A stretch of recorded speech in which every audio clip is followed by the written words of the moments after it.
Mayor Khan. Everybody knows what I was talking about, except you, it would appear. And since you're the Police and Crime Commission, that's very embarrassing for you. I didn't stop asking questions. I asked your Deputy Mayor and never, ever got an answer, of course, from her. Mayor Khan, in January, I asked if we had grooming gangs in London. You dismissed my question by saying you didn't know what I meant. What does she mean, Chair? What is she talking about? I have to tell you, the rape victims knew exactly what I was talking about, and actually so did most other people. So would you like to apologise to all those victims of the rape gangs that actually saw you dismiss this? Well, Chair, I'd like to begin these topics by always thinking about the victims and survivors who have been treated appallingly over many, many years, particularly in the northern towns. And what they want is two things. One is support, and it's very important we give them support, and I'll set out shortly some of the support we've given to victims of violence and sexual exploitation. But secondly, justice to be done as well, which is incredibly important. And I've led efforts to strengthen the protection of children and those women exploited by abuse and exploitation. Yeah, can you just issue an apology to those rape victims that have since phoned me? I mean, I can't tell you how many people have contacted me. Would you just like to apologise to them for pretending you didn't know what these rape gangs were? It is really important. We're talking about an incredibly serious and emotive issue to actually clarify what is meant when it comes to grooming gangs, or in the words of the member, rape gangs. According to the National Grooming Inquiry, there are a number of things that are meant by this.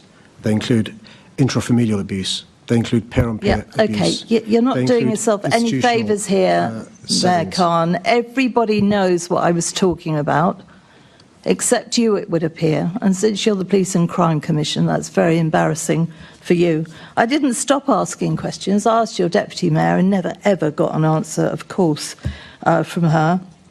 In the meantime, Yvette Cooper was asking all police forces in Britain to identify cases, because obviously she realised what they were and that they were around, and it's a project called Operation Beacon Port.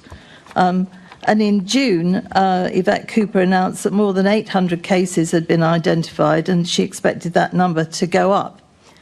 But on June the 19th, you said, I choose my words carefully, there are no reported cases and also no indication of the grooming gangs that she is concerned about. She is always me, obviously, is concerned about in London. Were you not concerned about this, Mayor Khan? Because at that point, somebody must have explained to you what they were. Well, it's because of my concern about this issue that I asked the HMI to come in and look into the Met Police Service's ability to protect our children. It's because of my concern about people being exploited sexually that the Met Police Service embedded all the recommendations made by HMI and has a child-first approach. We've had tens of thousands of officers. The exchange begins with the member pressing the Mayor on a simple question she first asked back in January, whether grooming gangs exist in London. She explains that rape victims understood the question instantly, yet the Mayor claimed he didn't know what she meant. She points out that this was embarrassing for someone who is both Mayor and Police and Crime Commissioner. Victims have since contacted her, deeply frustrated that their experiences were dismissed. And staff trained on this very issue, but our strong partnership has meant 3 times as many cases have now been solved by the Met Police Service than before, and we've funded not just record amounts to tackle violence against women and girls, but we've funded a violence and exploitation support service. You're not doing very well on this, though, are you? Crime. You haven't apologised yet, unless I've missed that. On the 1st of July, you tell the London Assembly none of the cases mentioned by Cooper are in London. You said, I have no indication of them being in London, but the MPS understands the importance of checking for the reasons that she knows. So you're still in July, from January not appearing or admitting that you know what they are, in July still saying that there aren't any. And then, of course, the Met submits 197 cases to the National Crime Agency as part of Cooper's review. And then on the 24th of October, Sir Mark writes you a letter revealing that 9,000 cases will be reviewed following the expansion of the number of cases examined. clearly there is an issue in London, which is what I asked you about in January. Had you in January just said, yes, it's a dreadful thing, we're looking into it, I would have accepted that and asked the police further. But you didn't. You pretended you didn't know what it was. The rape victims have phoned me. They are devastated that they have been ignored, many of them by... Instead of answering directly, the mayor launches into a broader discussion about supporting victims and investing in protection measures. But she pushes back, highlighting that while he was publicly denying knowledge of grooming gangs in London, other national leaders were identifying cases across the country, including hundreds flagged in Operation Beacon Port. She reminds him that even as late as June and July, he continued insisting there were no signs of such cases in London.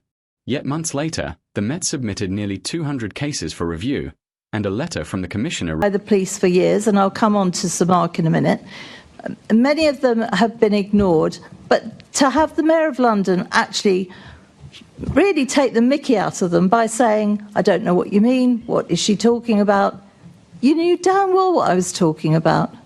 Can I ask you one thing, and perhaps you'll give me a straight answer here, and do think about the answer. When you were an MP, were you made aware of any such cases in your area then? Just because I care about victims, that I appointed the first ever independent victims commissioner in London. It's because I care about victims. You have to answer the questions, not go off on a tangent. I am asking, were you aware of any of such cases in your area when you were an MP? Yes or no? Can I just... I'm going to interrupt here.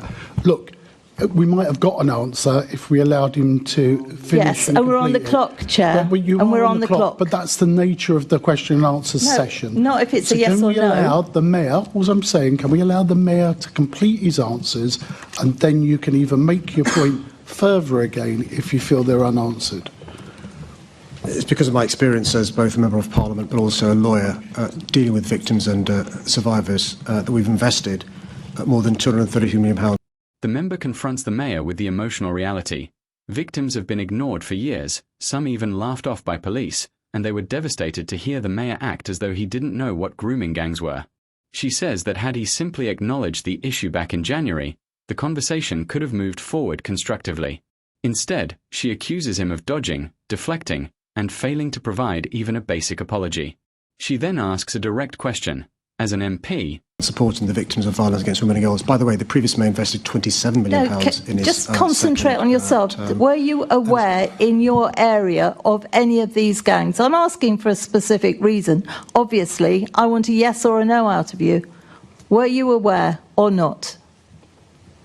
It's because of my experience as a Member of Parliament and as a lawyer that I've invested so much in supporting victims. It's the victims and survivors where my priority has been, which is why I asked the HMI to look into whether the Met Police was doing what they possibly could. I'm going to ask the Commissioner because he answers properly.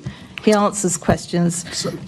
So at this point, can I just intervene? Because I've been advised by the Commissioner who wishes to make a statement. Okay. I'm prepared to take the statement, but we won't be on the clock for the statement. It's a short statement that he wishes to make. So can we stop the clock at this point and allow the Commissioner to make his statement, and then we'll begin to ask you questions back on the clock. Thank you, Chair. I thought it might help to put some facts on the table. Obviously, we discussed child exploitation at this committee and elsewhere several times over the last few years. As you know, CSE was the reason the Met was placed in Engage and had accelerated cause for concern from the Inspectorate a few years ago, because we were failing victims and didn't identify it effectively, and we let children down. As we look back, and the work that we're doing at the moment, we will find more failings, including cases where victims were disbelieved or investigations were inadequate. Any sexual offending against children is abhorrent, whether online, familial or committed by others. It's insidious and devastating, with a profound and lasting effect. Group-based offending, including that characterised publicly as grooming gangs, is one awful example of the many horrific abuse methods. Rather than responding yes or no, the Mayor again pivots to talking points about funding, victim services, and his experience as a lawyer and MP. The member grows increasingly frustrated, calling out the avoidance.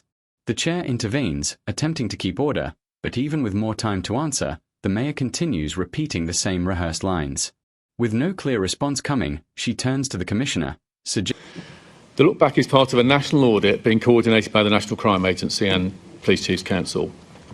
The first phase took place over the summer, but phase 2 now is the formal start of national audits and builds on phase 1, and it will run for several years.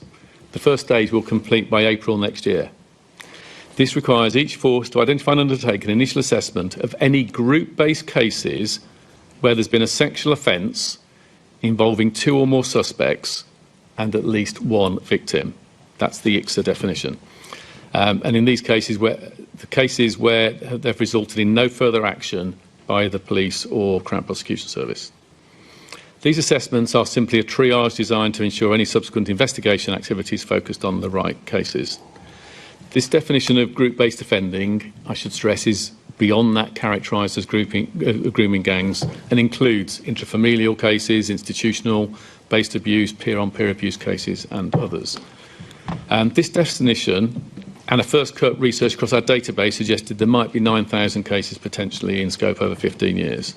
And that's the update I provided to the Mayor a few weeks ago, which has led to some unbalanced reporting and commentary inferring this means 9,000 cases of grooming gangs, which clearly and explicitly the letter said it did not.